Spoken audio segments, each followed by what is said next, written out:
Allrounder হিসাবে আমি মেহেদী হাসান মিরাজকে আমি দলে জায়গা দিতে পারতেছি না। আপনি ইন্ডিয়া দলটাকে দেখেন, 5 জন স্পিনার তারা স্কোয়াডে রেখেছে। ইন্ডিয়ান স্পিনাররা যদি একবার ঘাড়ে চেপে বসতে পারে তারা কিন্তু একদম মরিয়া হয়ে যায়।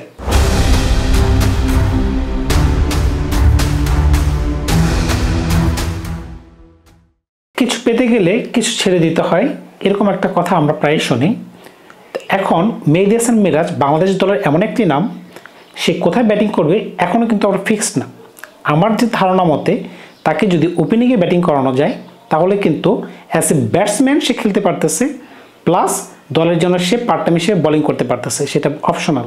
সাকিব আল হাসান যেহেতু দলে অবর্তমান, তার অভাবটা কিন্তু কোনোভাবেই পূরণ করা যাচ্ছে না, কারণ তিনি যে বল হাতে টানা 10টি ওভার করে দিতেন এরকম বলার কিন্তু বাংলাদেশে নেই। সুতরাং তার অভাব যদি কিছুটা হলেও পূরণ করা যায় তাহলে কিন্তু মেহেদী হাসান মিরাজকে খেলানোর কোনো বিকল্প নেই। কিন্তু আপনি যদি তাকে 7 নম্বরে কিংবা 6 নম্বরে খেলান, এটা করে কোনোভাবেই কিন্তু ওই অভাবটা পূরণ করা যাবে না। তাকে যদি টপ 3 মাঝখানে বা টপ 4 মাঝখানে সামহাও ব্যাটিং করানো যায় তাহলেই কেবল বাংলাদেশের কপাল খুলতে পারে। কেন বলতেছি এই কথা? অলরাউন্ডার হিসাবে আমি মেহেদী হাসান মিরাজকে আমি দলে জায়গা দিতে পারতেছি না। আমি প্রপার ব্যাটসম্যান হিসেবে তাকে জায়গা দিতে পারতেছি, কিন্তু সে বোলিং করতে পারে, এটা হচ্ছে আমাদের জন্য একটা এক্সট্রা ফ্যাসিলিটি। এটা আমি কেন বলতেছি, আপনারা যদি ইন্ডিয়ার দিকে একটু তাকান, প্রথম যে ম্যাচটা হবে আমাদের, তাদের কাছে কয়টা স্পিন বোলার রয়েছে? তাদের কাছে 5টা স্পিন বোলার রয়েছে। বাংলাদেশের প্রথম প্রতিপক্ষ ভারত, দুবাইয়ের মাটিতে যে খেলাটি অনুষ্ঠিত হবে, ওই খেলাতে যদি আমরা জিততে চাই তাহলে আমাদেরকে অবশ্যই মেহেদী হাসান মিরাজকে দলে ঢোকানো ছাড়া এখন তো উপায় দেখতেছে না। কারণটা কি? একমাত্র কারণ হচ্ছে আপনি ইন্ডিয়া দলটাকে দেখেন, 5 জন স্পিনার তারা স্কোয়াডে রেখেছে। আমি তো চোখ বন্ধ করে বলতে পারি অ্যাটলিস্ট তারা 3 জন প্লেয়ারকে খেলাবে। রবীন্দ্র জাদেজা কনফার্ম, অক্ষর প্যাটেল কনফার্ম, বরুণ চক্রবর্তী কিংবা কুলদীপ যাদব থেকে একজন কনফার্ম, 3 জন হয়ে গেল। এমন ম্যাচ দেখতে পারবেন যে তারা 4 জনকে খেলাচ্ছে। তো এই অবস্থায় আমাদের স্পিন অ্যাটাক হইতে হবে খুবই সমৃদ্ধ।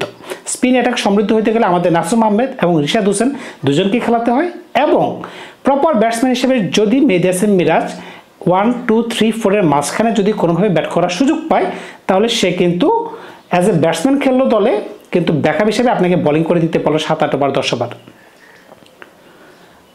এই যে তার যে বাড়তি যে 10 ওভার বোলিং করে দেওয়া, তখন কিন্তু দলের জন্য কি হলো, আমরা একটু লং ব্যাটিং লাইন আপ পাচ্ছি। কীভাবে? আমরা যদি তানজিদ হাসান সাকিব কিংবা সৌম্য সরকার, হ্যাঁ কিছু পেতে গেলে কিছু ছেড়ে দিতে হয়, প্রথমে যে বলেছিলাম, এই দুজনকে যদি না খেলাই, একজনকে যদি খেলাই, আর সে জায়গায় যদি আমরা টপ অর্ডারে তাকে পুশ করে দেই, কিংবা শান্ত ওপেনিং করলো, আমরা 1 ডাউনে যদি মেহেদী হাসান মিরাজকে খেলাই তাহলেও কিন্তু হয়। তো তখন কিন্তু আমাদের অপশনটা বেড়ে যাচ্ছে। এর ফলে কিন্তু আমরা 3 জন স্পিনার খেলাতে পারতেছি, এবং আমরা যদি জাকির আলী, অনেক, মুশফিক, তহিদুদ্দিন কাউকে আমাদেরকে বসাতে হচ্ছে না। এই অবস্থায় কিন্তু আমাদের 5 জন বলারও হচ্ছে, ব্যাকআপ হিসেবে কিন্তু সৌম্য সরকার কিন্তু বোলিং করতে পারতেছে, মাহমুদুল্লাহ কিন্তু বোলিং করতে পারতেছে। ওইদিকে আমাদের 2 জন প্রপার যদি জেনুইন পেস বোলার নিয়ে আমরা মাঠে নামি, তাসকিন আহমেদ তো খেলবে মাস্ট। এখন নাহিদ রানা, মোস্তাফিজুর রহমান কিংবা অন্যান্য যে বলার আছে সেখান থেকে যদি অন্য কোনো বলারকে নিতে চায় টিম ম্যানেজমেন্ট, সেটা তাদের ইচ্ছার উপর ছেড়ে দিলাম। এছাড়া আমার মনে হচ্ছে না দুবাইয়ের মাটিতে জেতা সম্ভব, যেখানে প্রথম ইনিংসে রান সংখ্যা কিন্তু খুবই কম দুবাইয়ের মাটিতে, 218 সম্ভবত। তো বুঝতেই পারতেছেন সেখানে একটু স্পিনের একটু বাড়তি সুবিধা যে পাবে সেটা বলার অপেক্ষা রাখে না। গতকাল একটি স্পোর্টস চ্যানেলে আমি দেখতে পেলাম, বিক্রম গুপ্তা নামে একজন টিভি জার্নালিস্ট আছে, উনি একটা পর্যবেক্ষণ করে দেখাচ্ছিলেন যে তখনও ওই মাঠে, যে মাঠে খেলা হবে বাংলাদেশের, বিশেষ করে ইন্ডিয়ার খেলাগুলি হবে, বাংলাদেশের খেলা হবে প্রথমটা, ওই মাঠে কোনো ডিউ নেই। যেখানে ডিউ নেই সেখানে কিন্তু ইন্ডিয়ান স্পিনারদের একটা বাড়তি সুযোগ রয়েছে। আর ইন্ডিয়ান স্পিনাররা যদি কোনোভাবে চড়াও হয়ে যায় তখন বুঝতেই পারেন তাদেরকে সামলানো কিন্তু খুবই কষ্টসাধ্য ব্যাপার। সেটা আমরা বাংলাদেশে হই না কেন, পাকিস্তানের হই না কেন, কিংবা অস্ট্রেলিয়া, সাউথ আফ্রিকা, ইংল্যান্ড, যে কেউই হোক না কেন, ইন্ডিয়ান স্পিনাররা যদি একবার ঘাড়ে চেপে বসতে পারে তারা কিন্তু একদম মরিয়া হয়ে যায়। বিশেষ করে রবীন্দ্র জাদেজা, অক্ষর প্যাটেল যে লাইন অ্যান্ড লেংথে বোলিং করে। আপনাদেরকে যদি আরেকটা স্ট্যাট জানাই, মজার বিষয় হচ্ছে মেহেদী হাসান মিরাজ 2024 সালে লেফট হ্যান্ডের কোনো বলারের কাছে সে আউটই হয় নাই। আপনি বুঝতে পারছেন? মানে যত লেফট হ্যান্ডের বলার রয়েছে, যেমন মেহেদী হাসান মিরাজ কাদের বিরুদ্ধে যদি খেলে, মনে করেন যে মিকেল স্যান্ডার বলেন নিউজিল্যান্ডের, রবীন্দ্র জাদেজা বলেন, অক্ষর প্যাটেল বলেন, এই ধরনের বলারদের কাছে সে কখনো আউটই হয়নি 2024 সালে। সুতরাং সে কিন্তু ভালো স্পিন খেলতে পারতেছে। তাই আমি টপ 3-তে বা টপ 4-এ তাকে জায়গা দেওয়ার কথা বলতেছি।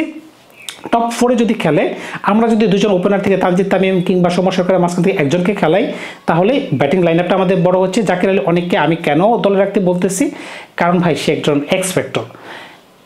সে এমন একজন প্লেয়ার, আমি আগেও বলেছি 20 বলে 50 রানের প্রয়োজন, বাংলাদেশের কোনো প্লেয়ার নাই যে এটা এনে দিতে পারবে। একমাত্র তাকে দিয়ে সম্ভব হচ্ছে 20 বলে 50 রান আপনি আশা করতে পারবেন যে না সে যদি খেলতে পারে 20 বলে 50 রান এনে দেওয়া সম্ভব। যদিও দুবাই মাটিতে সম্ভব নয়, হয়তো বা পাকিস্তান সেটা সম্ভব, কারণ দুবাই তো লো স্কোরিং ট্র্যাক, এখানে 20 বলে 50 তো পসিবল না। কিন্তু যখন পাকিস্তানে খেলা হবে তখন কিন্তু তার কোনো বিকল্প নাই, ফ্ল্যাট উইকেট, বুঝতেই পারতেছেন 350 নিউজিল্যান্ড নিয়ে গেছে, ওই রান চেঞ্জ হয়ে গেছে, তো বুঝতেই পারতেছেন। তো এটা কিন্তু একটা চিন্তার বিষয়। তা আমাদেরকে যদি এই খেলায় জিততে হয়, এই খেলায় বলতে টুর্নামেন্টে ভালো যাত্রা করতে হয়, আমাদেরকে মেহেদী হাসান মিরাজের বিকল্প নেই, প্লাস হচ্ছে তাকে টপ অর্ডারে ব্যাটিং করানো ছাড়া আরও বিকল্প নেই।